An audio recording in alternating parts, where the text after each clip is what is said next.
Welcome back to the Deep Dive. We're diving into a case today that's really got a grip on the nation, sparking some pretty complex conversations. It's the Luigi Mangione case. Yeah, you're right. This is not just another news story. It's a real powder keg of issues we're looking at here. Individual action versus, like societal grievances, how powerful online narratives can be, and of course that yearning for a more equitable healthcare system. You hit the nail on the head. Hmm. That's what makes this deep dive so fascinating, right? We're going to unpack why a 26-year-old, a former data engineer from a really privileged background, Yeah. is accused of murdering the CEO of UnitedHealthcare. And then on top of that, why some people are actually calling this guy a folk hero. Yeah, it's a case that's really forcing us to examine our assumptions about, who commits these kinds of crimes, what motivates them, and then how social media plays into all of it. Let's start with the basics. December 4th, 2024, Brian Thompson was shot and killed outside his hotel in Manhattan. Police find shell casings at the scene, and get this, they have the words delay, deny, and depose written on them. Yeah, it's those words are chilling, and they point right at a strategy that many insurance companies are accused of using: delay, deny, defend. Basically, doing whatever they can to avoid paying out claims. I mean, it's unsettling to think that someone could be, driven to such extremes, Yeah. but it's clear that that was a deliberate message. Oh, absolutely. And just 5 days later, the suspect, Luigi Mangione, he is apprehended at a McDonald's in Altoona, Pennsylvania. They find him with a 3D printed gun and suppressor. It matches the murder weapon, also a fake ID, and a note that seems to outline his motivations. Okay, so here's where things get really interesting. Mangini's note and his online activity, they reveal a really complex mix of views that don't fit neatly into, like, our traditional left-right political spectrum. I mean, obviously, he's concerned about healthcare costs, but also things like the decline of Christianity and falling fertility rates. It's a fascinating mix of issues, and it raises questions about what exactly shaped his worldview. So he critiques both major political parties, expresses skepticism about Biden and Trump, and yet supports Robert F. Kennedy Jr.'s presidential bid. Mhm. And get this, he was reading and reviewing books like Ted Kaczynski's Unabomber Manifesto, although he critiques Kaczynski's targeting of innocent individuals. Yeah, it's clear that Mangione was engaging with some pretty intense ideas. And while he doesn't condone violence against, innocent people, it does make you wonder what he saw as the line between, acceptable and unacceptable action. Right. And this is where that whole folk hero phenomenon comes in. I mean, despite being accused of murder, Mangione has actually become a symbol of resistance. It's against corporate greed and a broken healthcare system. Social media is just flooded with hashtags like #FreeLuigi, memes, even look-alike contests. Yeah, it's a strange juxtaposition. Someone accused of a violent crime and he's being celebrated like a celebrity, but it highlights that deep frustration that so many people feel about the state of healthcare in this country. It's almost like Mangione has become this blank slate. People can project their own anger, anxieties about the system onto him. It's not necessarily about condoning what he did, but rather about tapping into this shared feeling of powerlessness. And it's not just a, fringe online phenomenon. Polls are showing that a significant portion of the population, particularly younger generations and those who identify as very liberal, they view Mangione favorably. Even among those who, condemn the violence, there's a sense of understanding for the anger and frustration that allegedly motivated him. One poll from earlier this year found that nearly 30% of registered voters understand Mangiane's anger with the healthcare system, even though they believe the shooting was wrong. That's a huge number. Yeah. And it speaks to the depth of the dissatisfaction that's out there. Yeah, it really does. And this case has become a lightning rod for those feelings, and it's bringing renewed attention to the flaws in the U.S. healthcare system and those delay, deny, defend tactics that we talked about. And we can't ignore the role that media coverage has played in all of this. I mean, from that highly publicized perp walk, which Mangini's lawyer has criticized as potentially prejudicial, to the way his physical appearance has been discussed, there are elements of Mangini's portrayal that have definitely contributed to his online popularity. It's a complicated picture, and it raises, important questions about how media narratives shape public perception, especially when it comes to someone accused of a serious crime. You're right. It's like we're seeing two parallel narratives play out: the legal case against Mangini, and then the social media fueled narrative of the folk hero fighting a corrupt system. And those two narratives are constantly influencing each other. It's a case that's really challenging our traditional understanding of how justice works in the digital age. Before we get too far into, like, the legal intricacies, I'm curious about Mangione's background. He attended prestigious schools like Gilman and the University of Pennsylvania. He comes from a wealthy family in Baltimore and worked remotely as a data engineer, not exactly the profile you'd expect for someone accused of this kind of crime. Yeah, it's true. His background seems at odds with the accusations. You know, his grandfather built a fortune, and one of his cousins is actually a member of the Maryland House of Delegates. It makes you wonder what led him down this path. It's a question investigators are surely trying to answer. Hmm. And to make things even more complicated, there's a period of several months where Mangione basically vanished before the shooting took place. Yeah. His mother filed a missing persons report with the San Francisco police in November 2024, said she hadn't heard from him since July. What's interesting is that we know he was living in Hawaii before he disappeared. So what was he doing there? Who was he interacting with? You know, those are all questions that investigators will be digging into. Yeah, and how does that time in Hawaii connect to the shooting? Was he already planning the attack during that period, or did something happen while he was missing that, pushed him over the edge? These are crucial pieces of the puzzle. Absolutely. I think those missing months are going to be a major focus of the upcoming trials. Okay, before we move on to the charges and the potential legal challenges, let's take a quick break. If you're enjoying this deep dive, don't forget to like, subscribe, and share this episode. You can also find the deep dive on Spotify and YouTube. Now, back to the case. All right, so let's delve into the legal landscape here. Mangione is facing a multitude of charges in both state and federal courts, which means he's essentially fighting a battle on two fronts. Yeah, it's a legal minefield, and it's Right. going to be fascinating to see how his defense team navigates it. Let's start with those state charges in New York. We're talking first-degree murder, including murder in furtherance of an act of terrorism. Right. And that's not all. There's also second-degree murder, charged twice, once for intentional killing, and again as a crime of terrorism. Then there are the multiple weapons possession charges and even a forgery charge for that fake ID. Wow, that's a lot to unpack. And if that wasn't enough, there are also the federal charges to consider. 2 counts of stalking, murder through use of a firearm, and another firearms offense. And it's important to note that the murder through use of a firearm charge makes Mangione eligible for the death penalty. That's a significant detail. Federal prosecutors haven't said yet whether they'll actually seek the death penalty, but it's definitely a possibility. Absolutely. And remember, he's pleaded not guilty to all of these charges, both state and federal. He is currently being held without bond at the Metropolitan Detention Center in Brooklyn. So he's facing a very long legal battle with incredibly high stakes. Yeah, it's a case that's going to test the limits of our legal system and force us to confront some difficult questions about justice, social media, and the power of, narratives in the digital age. Speaking of social media, the Mangione case has really ignited a debate about crowdfunding platforms like GoFundMe and GiveSendGo.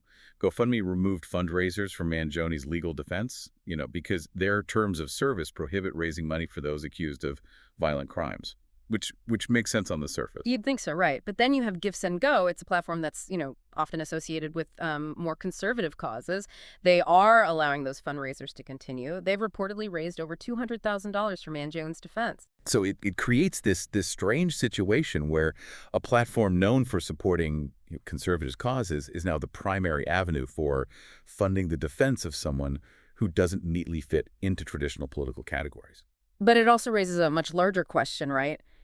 Do these platforms have a responsibility to, restrict who can receive funding, even if it's for legal representation? Yeah, that's a thorny issue. On one hand, you have the argument that everyone deserves a fair defense, regardless of, the crime they're accused of. But on the other hand, there's the concern that these platforms could be inadvertently supporting individuals who have committed, heinous acts. Yeah, and it gets even more complicated when you consider Mangione's case and the public sympathy he's gotten. I mean, some people see him as a victim of a broken system, and they want to support his legal fight. Where do you draw the line?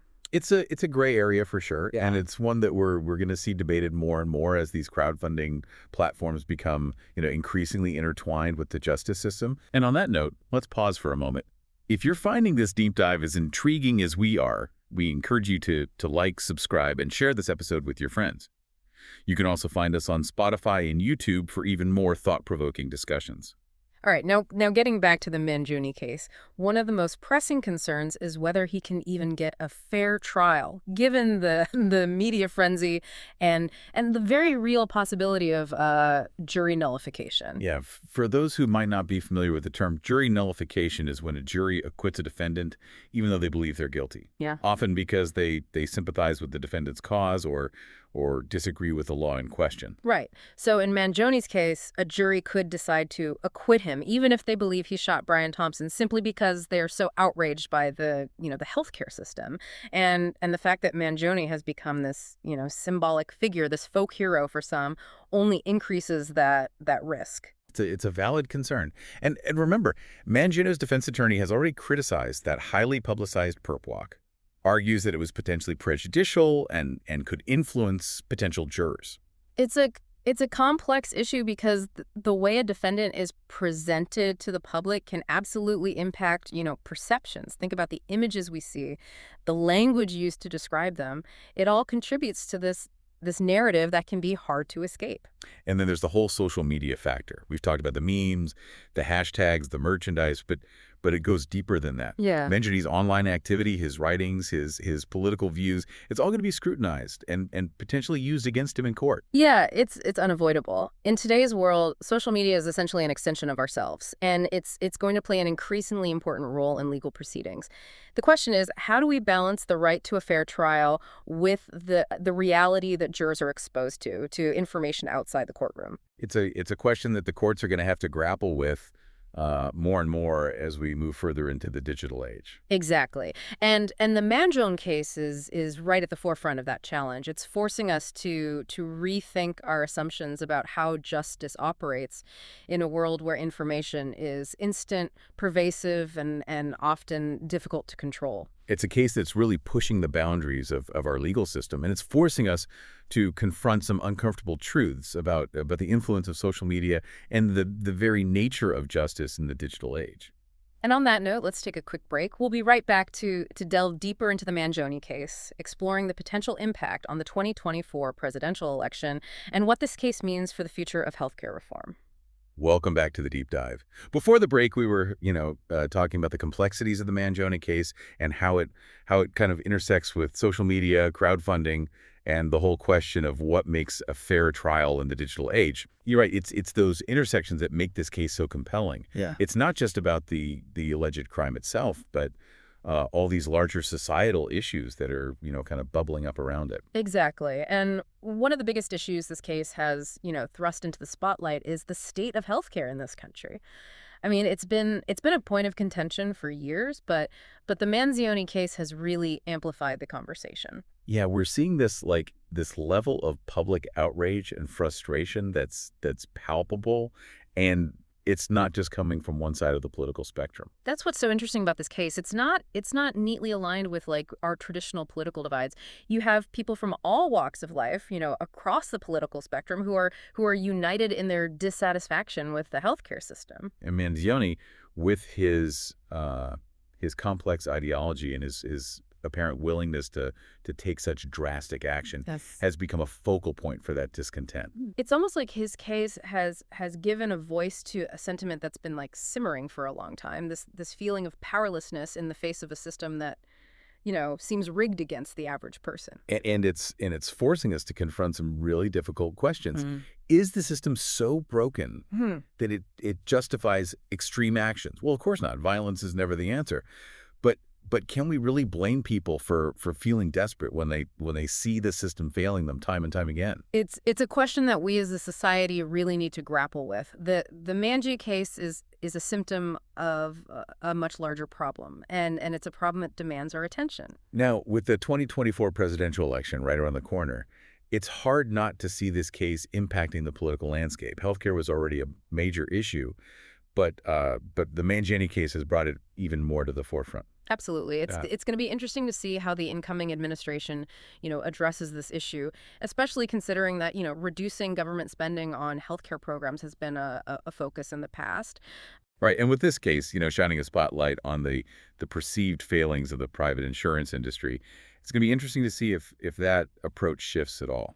I mean, this case has tapped into this deep vein of anger and frustration, particularly among younger voters who seem more sympathetic towards Mangione. That's a demographic that politicians can't afford to ignore. Yeah, it's a powerful reminder that policy decisions have real-world consequences and that people are paying attention. The question is, will this translate into meaningful change? Only time will tell. But one thing is for sure, the Mangione case has injected a sense of urgency into the healthcare debate. And it's an issue that's likely to remain, front and center for the foreseeable future. Speaking of the future, we're just getting started with our deep dive into this case. We'll be exploring the potential legal strategies, the role of social media in shaping public opinion, and what this case could mean for the future of healthcare reform. Yeah, it's a case that's full of twists and turns, and we're committed to uncovering all the layers. But before we continue, we want to remind you that if you're enjoying this episode, please like, subscribe, and share it with your friends. You can also find the deep dive on Spotify and YouTube for even more in-depth discussions. We'll be right back after a short break. Welcome back to the deep dive. Now, let's shift our focus to the legal strategies that might come into play during Mangione's trial. It's going to be this fascinating battle between the prosecution and the defense, especially given the complexities of this case. Oh, absolutely. And one of the first things that comes to mind is the potential for an insanity defense. It's a complex legal strategy, but it's one that could be explored given, the unusual circumstances surrounding this case. Yeah, we've talked about Mangione's complex ideology, his disappearance, his seemingly erratic behavior leading up to the shooting. All of those factors could be used to argue that he wasn't, mentally sound at the time of the crime. Right, and the defense might try to, paint this picture of a man who was driven to desperation by a system that he saw as fundamentally unjust. They could argue that his mental state, deteriorated to the point where he felt like he had no other choice but to take, drastic action. Of course, the prosecution will likely counter that argument by highlighting the premeditation involved in the crime. The words on the shell casings, the 3D printed gun, the fake ID, it all suggests a level of planning that doesn't align with a sudden impulsive act. Yeah, it's going to be a delicate balancing act for the defense. They'll need to acknowledge the severity of the crime while also convincing the jury that Mangione, wasn't in control of his actions. It's a high stakes gamble, and it'll be interesting to see how the jury responds. Public opinion is clearly divided on this case, and those divisions could very well be reflected in the jury pool. That's one of the biggest challenges in this case, ensuring that Mangione receives a fair trial, regardless of the media frenzy and the strong emotions surrounding this case. The right to a fair trial is a cornerstone of our justice system, and it's crucial that it's upheld, even in cases that are as polarizing as this one. You're absolutely right, and that's why the role of the judge in this case is going to be so important. The judge will need to carefully consider every motion, every piece of evidence to ensure that the proceedings are fair and impartial. And the judge will also need to be, mindful of the potential for jury bias, that the selection process for the jury is going to be crucial. The attorneys will be looking for jurors who can set aside their personal opinions and focus solely on the facts of the case. It's going to be a challenge, to say the least. But finding a jury that can truly be impartial is essential for ensuring that justice is served. And that's what it all comes down to in the end, right? Justice. This case is about more than just Luigi Mangione. It's about the integrity of our legal system, our ability to have difficult conversations about, complex issues, and our commitment to upholding the principles of fairness and due process, even in the face of intense public scrutiny. Yeah, it's a case that's going to test us as a society. And it's going to force us to ask ourselves some tough questions about who we are and what we stand for. It's a case that's going to stay with us long after the verdicts are read, and it's a case that's going to continue to generate debate and discussion for years to come. So we've covered a lot of ground in this deep dive, from the chilling details of the crime to this complex legal landscape and even the potential for an insanity defense. It's a case with so many layers, and each one seems to reveal even more questions. Yeah, one of the things I keep coming back to is the question of motive. We know that Mangione was, like, deeply concerned about the state of healthcare in this country.